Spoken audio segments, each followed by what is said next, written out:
The song of Achilles Madeline Miller द्वारा लिखित एक आधुनिक उपन्यास है जिसमें पात्रों के नाम भारतीय नामों में बदल दिए गए हैं, जो प्राचीन भारतीय पौराणिक कथाओं पर आधारित है।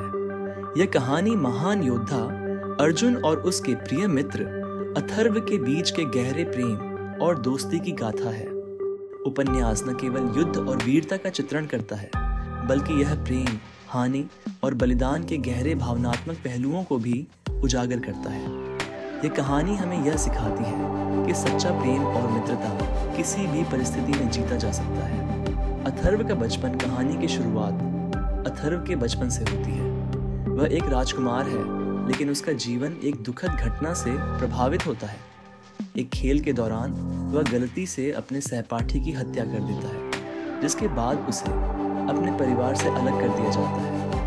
अथर्व को उसकी माँ द्वारा एक नए जीवन की ओर भेजा जाता है, जहाँ वह अपने आप को खोजने और अपनी पहचान बनाने की कोशिश करता है।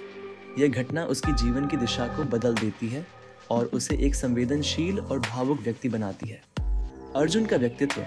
अर्जुन राजा पांडु और रानी कुंती का पुत्र है। वह जन्म से ही विशेष गुणों के साथ आता है। उसकी सुंदरता, शक्ति और महानता के लिए उसकी भविष्यवाणी होती है। कुंती, उसकी माँ, उसे एक असाधारण जीवन जीने के लिए तैयार करती है, लेकिन उसके पास एक विशेष भविष्यवाणी होती है। वह या तो एक महान योद्धा बनकर अमर हो जाएगा या साधारण जीवन जीकर बूढ़ा होगा। यह भविष्यवाणी उसके जीवन की दिशा को प्रभावित करती है और उसे अपने भाग्य का सामना करने के लिए मजबूर करती है। दोस्ती का विकास। अथर्व और अर्जुन की दोस्ती धीरे धीरे गहरी होती है। वे एक साथ समय बिताते हैं, खेलते हैं और एक दूसरे के प्रति स्नेह का अनुभव करते हैं। अथर्व खुद को अर्जुन की तुलना में असामान्य महसूस करता है, लेकिन फिर भी वह उसके प्रति आकर्षित होता है। अर्जुन उसकी निस्वार्थता और समर्पण की सराहना करता है। उनकी दोस्ती का यह बंधन धीरे धीरे एक गहरे प्रेम में विकसित होता है, जो सामाजिक मानदंडों को चुनौती देता है। प्रशिक्षण और भविष्यवाणी। जैसे जैसे वे बड़े होते हैं, अर्जुन द्रोणाचार्य के पास प्रशिक्षण लेने के लिए जाता है, जो एक बुद्धिमान और दयालु अधिकारी है। वह युद्ध कौशल और युद्ध की कला में माहिर बनता है। द्रोणाचार्य उसे एक महान योद्धा बनाने के लिए कठिन परिश्रम कराते हैं। अर्जुन को अपनी महानता और उसकी मृत्यु के बारे में एक भविष्यवाणी का भी सामना करना पड़ता है। वह या तो एक लंबे साधारण जीवन को जी सकता है या फिर वह युवा में मरकर अमर हो जाएगा। महाभारत युद्ध की शुरुआत।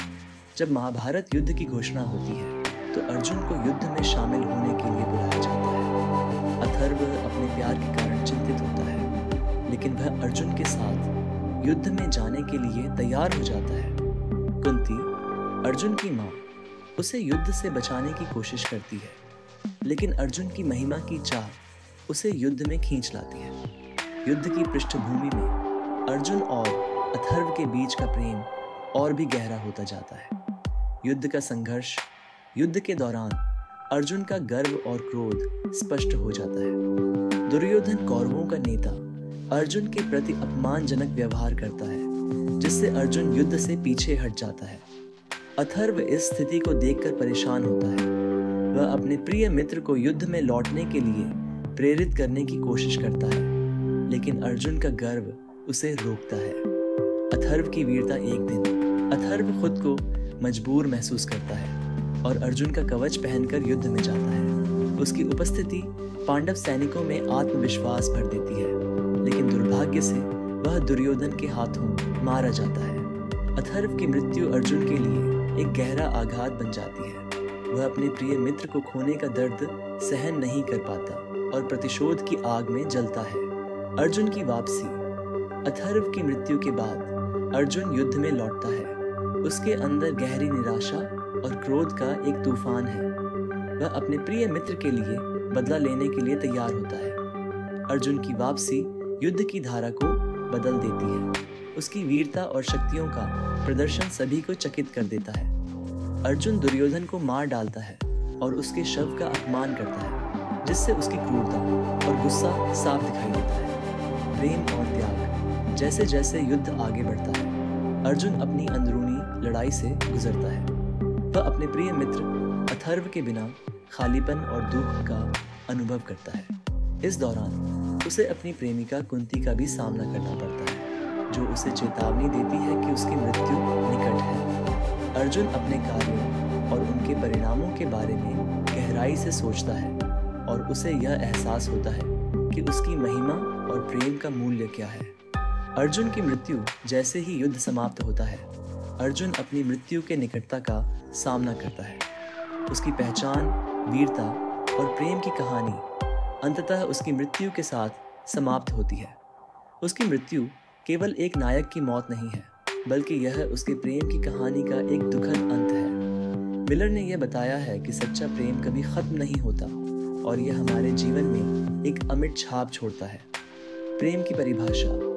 उपन्यास में प्रेम की परिभाषा को गहराई से जांचा गया है। अर्जुन और अथर्व का प्रेम न केवल रोमांटिक है, बल्कि यह गहरी दोस्ती, सम्मान और निस्वार्थता का भी प्रतीक है।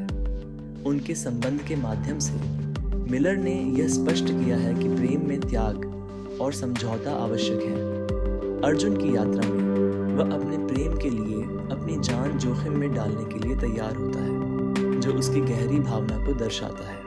युद्ध की वास्तविकता। युद्ध केवल महिमा और विजय का साधन नहीं है, बल्कि यह मानवता के लिए एक गहन और भयावह अनुभव है। मिलर ने युद्ध की क्रूरता और उसकी भावनात्मक लागत को स्पष्टता से प्रस्तुत किया है। अर्जुन और अथर्व की यात्रा इस बात का प्रमाण है कि युद्ध के परिणाम न केवल शारीरिक होते हैं, बल्कि मानसिक और भावनात्मक भी होते हैं। यह दर्शाता है कि युद्ध केवल नायकों की कहानी नहीं है, बल्कि यह उन व्यक्तियों की कहानी भी है जो युद्ध के प्रभाव का सामना करते हैं। पात्रों की गहराई। अथर्व एक संवेदनशील और निस्वार्थ व्यक्ति है। वह अर्जुन के साथ एक विशेष बंधन साझा करता है और उसकी हर स्थिति में उसका साथ देता है। अथर्व की यात्रा उसकी खोज और पहचान के साथ साथ उसकी निस्वार्थता का प्रतीक है। उसकी मृत्यु अर्जुन के लिए एक गहरी हानि होती है और यह उसकी जीवन यात्रा को एक नया मोड़ देती है। अर्जुन एक जटिल चरित्र है जो गर्व और महानता का प्रतीक है। उसकी वीरता के साथ साथ उसकी कमजोरी और आंतरिक संघर्ष भी महत्वपूर्ण है। अर्जुन का अंत उसकी पहचान और मानवता के प्रति उसके कर्तव्यों की गहराई को दर्शाता है। उसकी कहानी में उसकी मित्रता, प्रेम और युद्ध की वास्तविकता का जटिल ताना बाना बुना गया है।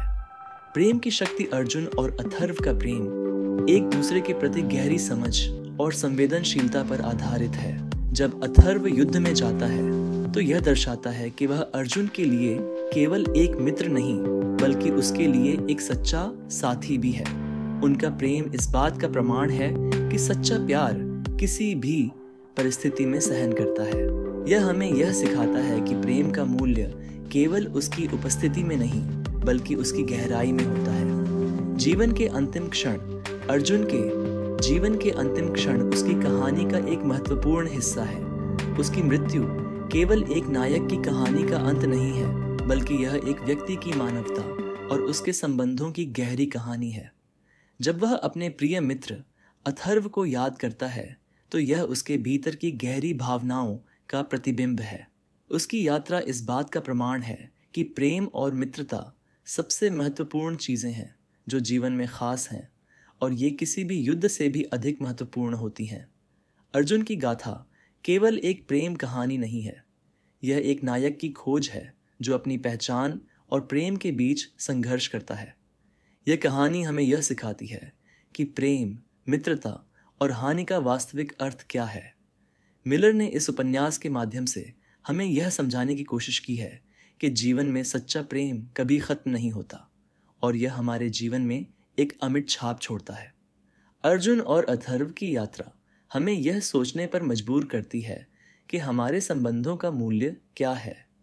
यह कहानी प्राचीन भारतीय पौराणिक कथाओं को एक नए दृष्टिकोण से देखने का अवसर देती है, जो सदियों तक मानवता को प्रेरित करती रहेगी।